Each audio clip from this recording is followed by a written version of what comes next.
How's it going, everyone? Doc here with Eyes Wide Shot Gaming, and today we're going to break down a build revolving around a wildly powerful ring, the Leaking Gemstone. Stick around. Don't forget to like, comment, and subscribe to stay up to date on all of your Remnant 2 news, info, breakdowns, and builds, as well as many other games. We are so close on our endeavor to 1,000 subscribers. Why not join us on this adventure today? So before we dive right into this build, I want to clarify for everyone watching. Yes, I have 94 trade points instead of the regular 85. Why? A week or so into the game's release, my trade points, just like many others, had a glitch that caused us to have 9 additional trade points. All of this was recorded on Xbox, and I am unaware of any way to acquire this by cheating. Now that we have that out of the way, let's break this build down. We start off with our primary archetype being Archon.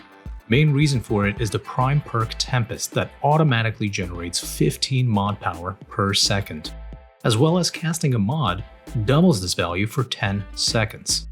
With the way we have this build set up, we will be heavily relying on it.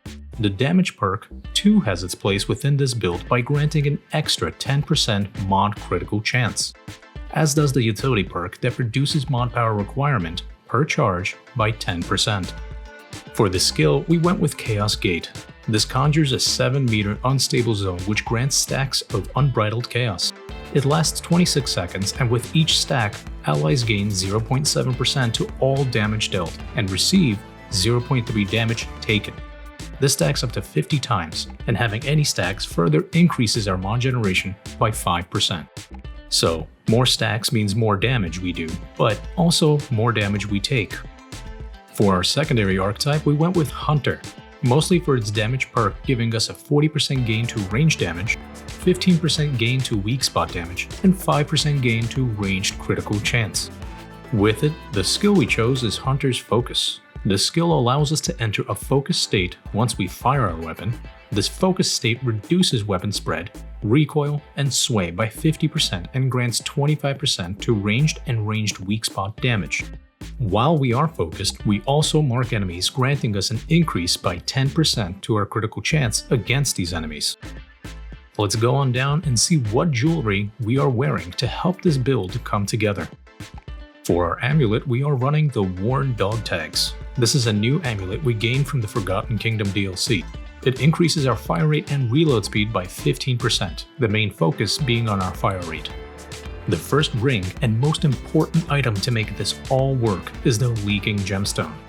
This too is a new ring from the Forgotten Kingdom DLC and allows 20% of mod power generation to continue during an active mod. So for many mods that we have that last a while and then we are forced to wait for them to recharge, this ring gives us the opportunity to have them charge while being used. Our second ring, we have the Braided Thorns, so we can further increase our critical chance by 10%, which goes hand in hand with our third ring, the Probability Cord, which increases our critical damage by 20%. And finally, our fourth ring, which is the Encrypted Ring. When using a mod, regenerates 20% of max health over 10 seconds and can stack up to 30 seconds. Since we will be using our mod constantly, this ring will always be regenerating our health. For our secondary weapon, we went with the Cube Gun. This weapon can be swapped with almost anything else, as can the melee weapon, but we decided to have these equipped just so we can avoid having empty slots. The primary weapon we've revolved this build around is the Nightfall Long Gun. All around, interesting weapon, but the main reason for this choice is its mod, Dreadwalker. We enter the Nightmare Realm, and our Nightfall weapon gains infinite ammo, as well as a 25% fire rate increase, an increase to our lifesteal by 10%, and becomes fully automatic. The wielder also becomes significantly harder to hit while moving, but it disables other weapons and their skills for the duration or until Dreadwalker is deactivated. Lucky for us, both of our skills, since they're not tied to the weapon or its mod, will continue to function and give us added damage while in the Nightmare Realm.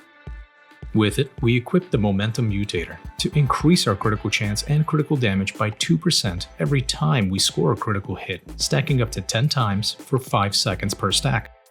And for our Relic Heart, we went with the Profane Heart for its 3% lifesteal bonus that complements our primary weapons mod.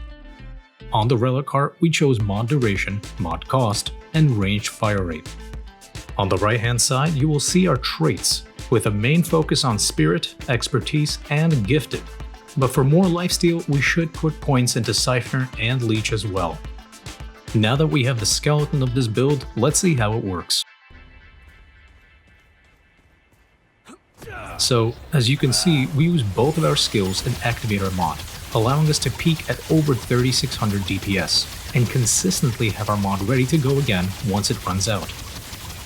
I hope this fun build inspires many to try it out and maybe even find a way to make it better. And as always, thank you for watching, thank you for listening, and until next time, so long.